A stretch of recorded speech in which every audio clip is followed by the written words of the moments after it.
Oh, right. Are we ready to go? Yeah, you go start whenever. Okay. All right. Let's do that. Hi, everyone. It's Tim here from That Game Company, and I'm here with Rachel from the Ocean Cleanup today, and we are fielding your questions about the days of nature and the impact that your amazing donation is going to make.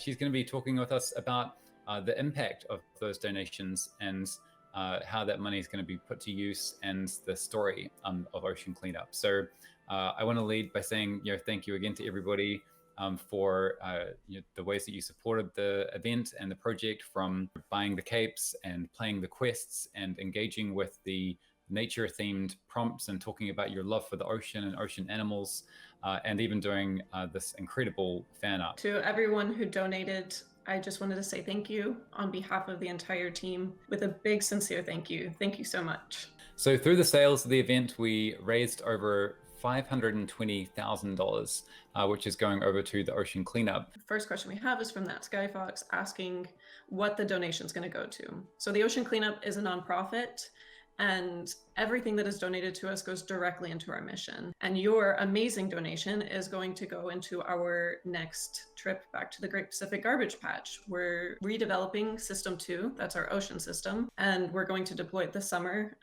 After about 18 months of redevelopment, we were there in 2019 with System 1B. And with that system, we learned a lot about the technology, and we've spent a lot of time testing. And now we're going to go back out there and try to get a lot more plastic and learn more about the technology too. There are 5 ocean gyres, 5 main ocean gyres in our oceans. And these are where the currents converge, just create these big vortices. And the Great Pacific Garbage Patch is one located halfway between Hawaii and California. And in these gyres is where a lot of plastic collects, especially the buoyant plastic, the harder plastics, and they persist, and then they just get stuck out there and they can't escape. And so that's why they're called garbage patches. The Great Pacific Garbage Patch is the biggest one of all 5, and that is where we've chosen to start. We figured we'd start big and then work our way down. That's where we're going to deploy our technology.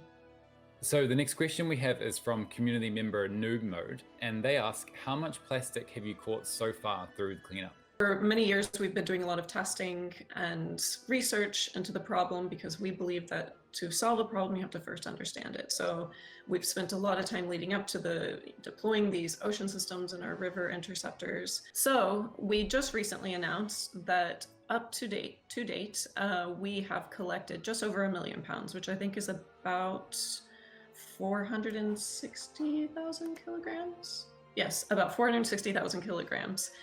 Oh, so should we go to the next one? I'm so glad I get to say that one.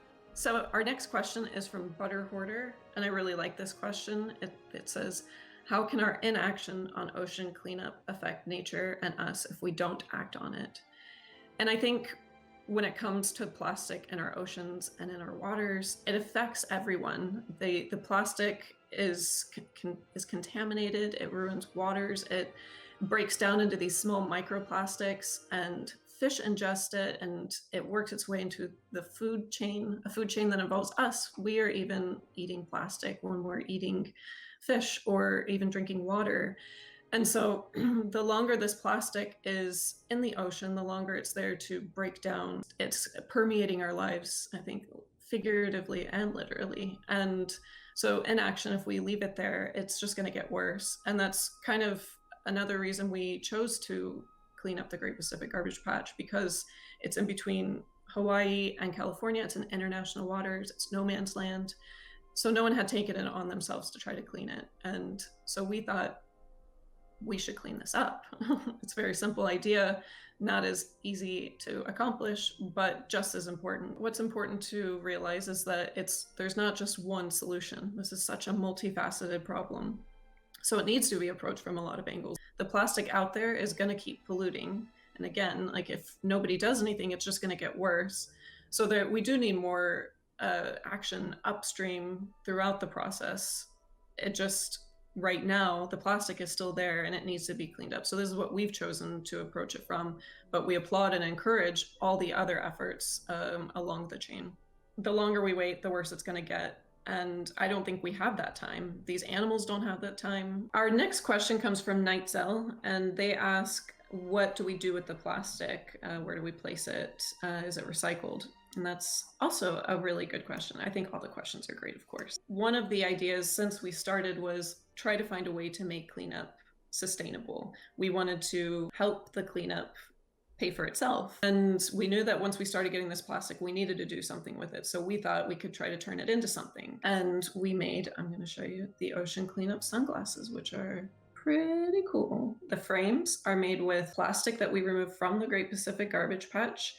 Everywhere we could use recycled materials, we could, except for the lenses because they're polarized. And so for a lot of technical reasons, they could not do that. But the hinges, the little metal plate with every pair of sunglasses we sell, that enables the cleanup of 24 football fields worth of ocean in the Great Pacific Garbage Patch. And our goal is that once we have sold all of these, it enables the cleanup of 500,000 football fields.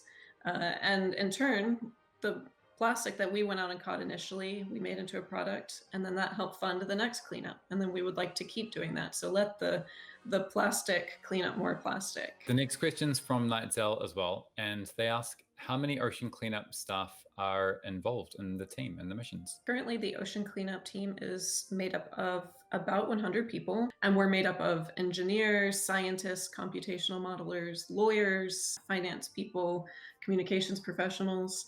It's a lot of people. It's a pretty small team in the grand scheme of things, especially when you think we're trying to solve a global problem. But it's a nice ecosystem. I think kind of like, the oceans we're trying to help clean. We each symbiotically work together, all working towards this mission. We usually send out engineers, we send out researchers, we send out marine biologists. So all of them working in each very specific goals when we go out there. So it's not just getting out the plastic, but it's also, we send people to help study and collect data and samples to understand the Great Pacific Garbage Patch or how our system interacts with the environment. So it's a lot of projects, a lot of little sections that work towards the whole mission. I have a kind of follow-up question for that, actually. If our players are passionate about the environment and these sorts of projects, what should they do in school? What should they study to be a meaningful part of these sorts of projects? Oh man, I mean, I don't even know if it's that there's one thing they could do. I think they can use their, then this might sound a little cheesy, but use their own strengths and apply it towards the cause, because I would have never thought that I would work somewhere at the Ocean Cleanup. I went to school for communications, and I love storytelling, and I am passionate about, helping to make the world a better place. And I've been able to use my skills, which are writing and PR, and apply that to the mission. So I would say, follow whatever you feel most comfortable doing and use that towards making, doing good. And I think you can do that at the Ocean Cleanup. Again, we have people who have studied, science, marine biology, engineers, people that study certain motion wave stuff. It's a lot of technical things too that I'm not explaining very well, but people who work in finance and lawyers. So it really is a broad spectrum, and it's just everyone using their strengths and applying it towards a mission. And again, on behalf of the whole team, thank you all for choosing the Ocean Cleanup as the nonprofit that you wanted to, as your charity of choice. And then everyone who, donated in their own ways. It's big thanks. To summarize, there's a lot of work still ahead of us. But for now, I would just like to say that I'm extremely proud of the team and all our supporters for making an impossible dream possible, and for sticking at it for all these years. So thank you very much.